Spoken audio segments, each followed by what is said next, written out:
Buenas tardes, bienvenidos al informe semanal de mercados. Marzo finalizaría con un buen desempeño en las acciones. En países desarrollados destaca Alemania, Francia y Japón, mientras que en países emergentes sobresale México, Brasil y Chile. A nivel de sectores, las mayores ganancias han sido para consumo básico y servicios, con rentabilidades del 5,2% y del 5% respectivamente. Le siguen todo lo que son los sectores cíclicos, como financiero, industrial, materiales y energía. Solo tecnología acumula pérdidas con una caída del 1,1% mes a la fecha. En renta fija no se ha observado un buen comportamiento en marzo.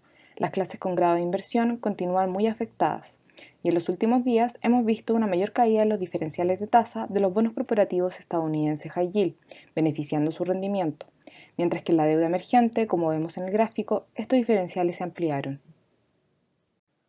Respecto a la pandemia, a partir del 15 de marzo, como se ve en el gráfico de la izquierda, el aumento de casos a nivel global es evidente en Europa, Latinoamérica y otros países como India. Este último supera los 12 millones de contagios y durante la semana anterior se descubrió una variante doble mutante bastante más contagiosa, pero que según los expertos, los cuidados y la forma de enfrentar esta nueva mutación es exactamente la misma.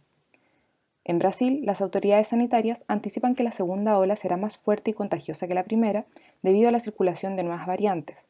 Además, los principales hospitales ya se encuentran con falta de camas UCI y, en algunos casos, falta de sedantes para intubar a pacientes COVID. Las autoridades regionales han decidido interrumpir las actividades no esenciales y en Sao Paulo y Río de Janeiro se anunció un feriado de 10 días, incluida la Semana Santa, para evitar traslados. Respecto a las vacunas, Israel informó que más de 4,6 millones de personas ya han sido vacunadas con la segunda dosis de Pfizer, más de la mitad de la población, y en consecuencia la tasa de contagio ha disminuido desde el 6% a finales de febrero hasta el 1,1% el jueves anterior. Por otro lado, luego de que las autoridades científicas de Estados Unidos solicitaran más información sobre el ensayo de fase 3 de la vacuna AstraZeneca, el laboratorio informó de una actualización en sus datos, anunciando que la efectividad de la vacuna es del 76%. Por último, y durante los próximos días, Reino Unido espera continuar con la vacunación de millones de personas que requieren su segunda dosis y anticipa una reducción en las dosis administradas para las próximas semanas, mientras trabajan en la aprobación de la vacuna de Moderna. En datos económicos, la semana anterior se conocieron los PMI preliminares para marzo. A nivel global, la manufactura continúa expandiéndose, mientras que el sector de servicios crece en Estados Unidos y modera considerablemente sus caídas en la zona euro. A nivel de componentes, el empleo volvió a territorio expansivo debido a un aumento en la demanda y en la demora de los nuevos pedidos. Los costos también han aumentado por desajustes en las cadenas de suministro. Las perspectivas futuras de los empresarios continúan siendo optimistas, pero han mostrado una cierta moderación durante el último mes debido al reciente aumento de casos por COVID-19 a nivel global y el lento proceso de vacunación, sobre todo en Europa. En otros datos, según la tercera y última lectura del PIB en Estados Unidos, este aumentó un 4,3% durante el cuarto trimestre del 2020. 4,1% había sido la lectura anterior y la noticia sorprendió a los analistas, que no anticipaban variación en la cifra. La inversión, el consumo de los hogares y los inventarios destacan como los principales contribuidores. Con esto, se confirma una caída del 3,5% en el PIB durante el 2020, la más severa desde la Segunda Guerra Mundial.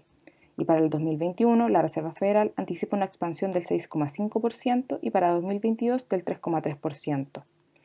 En otras noticias, la Fed eliminó las restricciones a dividendos bancarios y la recompra de acciones a contar del 30 de junio, luego de las pruebas de solvencia. La entidad señaló que todas las empresas que puedan demostrar que cuentan con los requisitos de capital mínimo y que pueden someterse a las pruebas de solvencia no tendrán las restricciones impuestas al inicio de la pandemia. Por último, la bolsa local acumula un alza del 6,1% durante el mes, contribuido positivamente por BCI, CAP y Vapores. Las acciones de la TAM, Entel y Andina acumulan las principales caídas.